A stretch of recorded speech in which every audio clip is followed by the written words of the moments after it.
ప్లాసీ యుద్ధం 1757 లో జరిగింది. ఈ యుద్ధంతో బ్రిటిష్ వారు ఫర్ ద ఫస్ట్ టైం ఇండియాలో వాళ్ళకంటూ కొన్ని ప్లేసెస్ ను క్రియేట్ చేసుకున్నారు.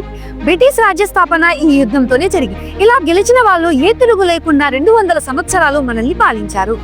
ఈ యుద్ధంలో బ్రిటిష్ వాళ్ళు గెలవడానికి, మన వాళ్ళు ఓడిపోవడానికి మెయిన్ కారణం మీర్ జాఫర్ చేసిన నమ్మక ద్రోహం. ఇక స్టోరీలోకి వెళ్తే 1756 లో బెంగాల్ ని సిరాజుద్దౌలా రూల్ చేస్తుంటారన్నమాట. అయితే బెంగాల్ లో బ్రిటిషర్స్ వాళ్ళు కోటలు కట్టుకోవడానికి సిరాజుద్దౌలా పర్మిషన్ ఇవ్వడు. అయినా సరే బ్రిటిషర్స్ కోటలు కట్టుకుని బెంగాల్ లో వ్యాపారం మొదలు పెడతారు. వ్యాపారం చేస్తే చెయ్యండి, కానీ పన్ను మాత్రం కట్టండి అని సిరాజుద్దౌలా అంటే వీళ్ళు పన్ను మాత్రం కట్టరు. ఎందుకంటే 1717 లో ఫరూక్ సియార్ మాకు ఫర్మానాను జారీ చేశాడు, ఫ్రీగా వ్యాపారం చేసుకోండి, నీకేంటి మేము పన్ను కట్టేది అని రిటర్న్ సమాధానం ఇస్తారు. దాంతో సిరాజుద్దౌలాకి కోపం వచ్చి కలకత్తాలో ఉన్న బ్రిటిషర్స్ కోటలను ఆక్రమిస్తాడు.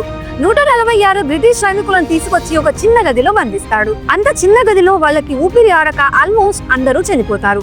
దాంట్లో కేవలం 23 మంది మాత్రమే బతుకుతారు. ఈ విషయం గురించి హావెల్ అనే వ్యక్తి బ్లాక్ హోల్ ట్రాజడీ అనే పుస్తకంలో రాశాడు. ఇలా సిరాజుద్దౌలా బ్రిటిష్ వాళ్ళకి మధ్య గొడవల వలన 1757లో ప్లాసీ యుద్ధం జరుగుతుంది. ఈ యుద్ధంలో సిరాజుద్దౌలా గెలిచేవాడే కానీ తనతో పాటు ఉన్న వేరే వాళ్ళందరూ బ్రిటిష్ వాళ్ళ సైడ్ మళ్ళీపోతారు. రాబర్ట్ క్లైవ్ అందరినీ కొనేస్తాడు. సిరాజుద్దౌలా సేనాని అయిన మీర్ జాఫర్ కి రాజు పదవి ఆశ చూపించి రాబర్ట్ క్లైవ్ తన వైపు తిప్పుకుంటాడు. ఇలా జరిగిన ప్లాసీ యుద్ధంలో సిరాజుద్దౌలా ఎలా గెలుస్తాడు?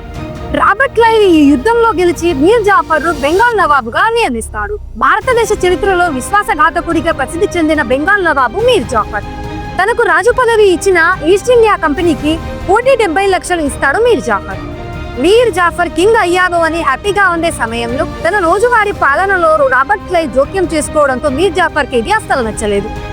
దాంతో మీర్ జాఫర్ డచ్ వారితో స్నేహం చేశాడు. ఈ ప్రమాదం గ్రహించిన రాబర్ట్ క్లైవ్ 1759లో బదేరా యుద్ధం చేసి డచ్ వారిని ఇండియా నుంచి తరిమి కొట్టేస్తాడు. మీర్ జాఫర్ ను బెంగాల్ నవాబు పదవి నుంచి తొలగించి ఆ ప్లేస్ లో తన మేనల్లుడైన మీర్ కాసిం ను బెంగాల్ నవాబుగా ప్రకటిస్తాడు. ఇతను కింగ్ అయ్యాను అన్న హ్యాపీనెస్ లో చిట్టగాంగ్, బూర్ద్వాన్, మిడ్నాపూర్లను బ్రిటిష్ వారికి రాసిచ్చేస్తాడు. ఇతని పరిపాలనలో కూడా బ్రిటిష్ వాళ్ళు జోక్యం చేసుకోవడంతో ఇది అతనికి నచ్చక రాజధానిని ముర్షిదాబాద్ నుంచి బీహార్ లోని మాంగేర్ కు మార్చి అక్కడ వెపన్స్ తయారు చేపిస్తాడు.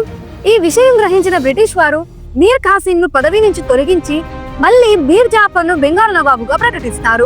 మీర్ కాసిం మళ్ళీ తన రాజ్యాన్ని పొందడానికి 1764లో బ్రిటిష్ వారితో మత్సర్ యుద్ధం చేస్తాడు. ఇతను ఒక్కడే కాకుండా టీమ్ ని ఫామ్ చేసి యుద్ధానికి వెళ్తాడు. ఇతని టీంలో అవధ్ పాలకుడైన సుజాఉద్దౌలా, మొఘల్ సుల్తాన్ అయిన షా ఆలంతో ఉన్నారు. బ్రిటిష్ సేనాని హెక్టర్ మన్రో వీళ్ళందరినీ ఓడించేస్తాడు.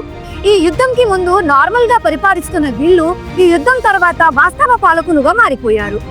ఫ్రెండ్స్, ఈ వీడియోలో మీకు ఏ పాయింట్ అయినా ఇన్ఫర్మేటివ్ గా అనిపిస్తే ప్లీజ్ వీడియోని లైక్ చేసి ఛానల్ ని సబ్స్క్రైబ్ చేసుకోండి.